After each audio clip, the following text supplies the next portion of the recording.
નમસ્કાર મિત્રો, ટુડે ગુજરાત ચેનલમાં તમારું સ્વાગત છે। આજના તાજા અને મહત્વના સમાચાર વિશે આ વિડીયોમાં વાત કરીશું।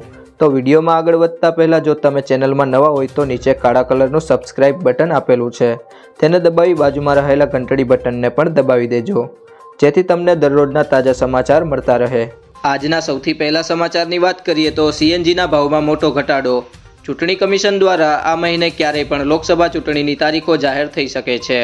આ દરમિયાન ચૂંટણીની તારીખો જાહેર થાય તે પહેલાં લોકો માટે રાહતના સમાચાર છે। મહારાષ્ટ્રના મુંબઈમાં સીએનજીના ભાવમાં 2.5 રૂપિયા પ્રતિ કિલોનો ઘટાડો કરવામાં આવ્યો છે। હાલમાં લોકો મોંઘવારીથી પરેશાન છે, એવામાં સીએનજીના ભાવમાં ઘટાડો એ લોકો માટે રાહતની વાત છે। વાસ્તવમાં સાર્વજનિક ક્ષેત્રના મહાનગર ગેસ એ સીએનજીની કિંમતમાં 2.5 રૂપિયા પ્રતિ કિલોનો ઘટાડો કર્યો છે। ત્યારબાદના સમાચારની વાત કરીએ તો ખેડૂત આંદોલનને લઈ દિલ્હીમાં કલમ 144 લાગુ કરાઈ। એમએસપી સહિતની અન્ય માંગણીઓ માટે ખેડૂતો આજે દિલ્હી કૂચ કરવાના છે। આ અંગે દિલ્હી પોલીસ એલર્ટ પર છે।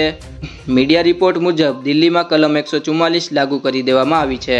નવી દિલ્હી, જૂની દિલ્હી, આણંદ વિહાર અને સરાઈ રોહિલા જેવા મુખ્ય રેલવે સ્ટેશનો પર સુરક્ષા વધારી દેવામાં આવી છે।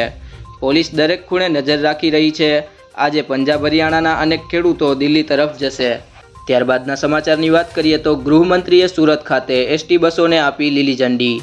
દાદાની સરકારમાં એસટીને વેગવંતી બનાવવા માટે સમયાંતરે નવી બસો ઉમેરવામાં આવી રહી છે। આજે સુરત ખાતેથી ગૃહમંત્રી હર્ષ સંઘવીએ 100 એસટી બસોને લોકોની સેવા કાજે લોકાર્પિત કરી છે। ગૃહમંત્રીએ 100 બસોને લીલી ઝંડી આપતા ગુજરાત એસટીમાં નવી 100 બસો ઉમેરાઈ છે। વાહન વ્યવહાર અને પરિવહન સુવિધાઓ વધે તે હેતુથી સરકારનું આ અનેરું પગલું ગણાવ્યું છે। ત્યારબાદના સમાચારની વાત કરીએ તો અંબાલાલ પટેલે કરી આગાહી। ગુજરાતીઓને માવઠાથી રાહત મળે તેવી હાલ શક્યતા જણાઈ રહી નથી। હવામાન નિષ્ણાંત અંબાલાલ પટેલની આગાહી મુજબ રાજ્યમાં 8 થી 11 માર્ચ અને 18 થી 20 માર્ચે વાતાવરણમાં પલટો આવી શકે છે અને કમોસમી વરસાદ થઈ શકે છે। અંબાલાલ પટેલની આગાહી બાદ ખેડૂતોમાં પણ ચિંતાની લાગણી જોવા મળી છે। ખાસ કરીને કચ્છ, સૌરાષ્ટ્ર તેમજ ઉત્તર ગુજરાતમાં માવઠાની વધુ અસર જોવા મળી શકે છે।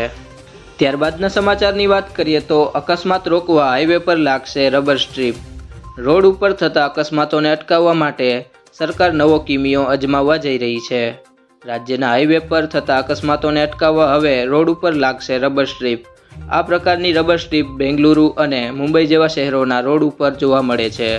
ગુજરાત સરકારે હવે આ રબર સ્ટ્રીપ સરખેજ ગાંધીગર હાઈવે પર લગાવવાની તૈયારી કરી રહી છે। ત્યારબાદના સમાચારની વાત કરીએ તો દિવસે ને દિવસે નવા રેકોર્ડ બનાવી રહ્યું છે સોનું। આજે ભાવ 67,000 ને પાર। સપ્તાહના ત્રીજા કારોબારના દિવસે સોનાના ભાવમાં વધારો જોવા મળી રહ્યો છે। આ વધારાની સાથે સોનું 65,000ના સ્તરે સ્પર્શ કરવા માટે આગળ વધી રહ્યું છે, તો ચાંદીના ભાવમાં સામાન્ય ઘટાડો નોંધાયો છે। આજે સવારે 11:30 વાગે એમસીએક્સ પર એપ્રિલના વાયદાનું સોનું 0.14%ના ઘટાડા સાથે 64,752 રૂપિયા પ્રતિ 10 ગ્રામ લેખે ટ્રેડ કરી રહ્યું છે। બીજી તરફ મેના વાયદાનું ચાંદી 0.13%ના ઘટાડા સાથે 73,280 રૂપિયા પ્રતિ કિલોગ્રામ લેખે ટ્રેડ કરી રહ્યું છે। આ હતા આજના તાજા સમાચાર। મિત્રો, જો તમને આ વિડીયો પસંદ આવ્યો હોય તો વિડીયોને લાઇક કરજો, તમારા મિત્રો સાથે શેર કરજો અને ચેનલમાં નવા હોય તો ચેનલને સબસ્ક્રાઈબ કરવાનું ના ભૂલતા।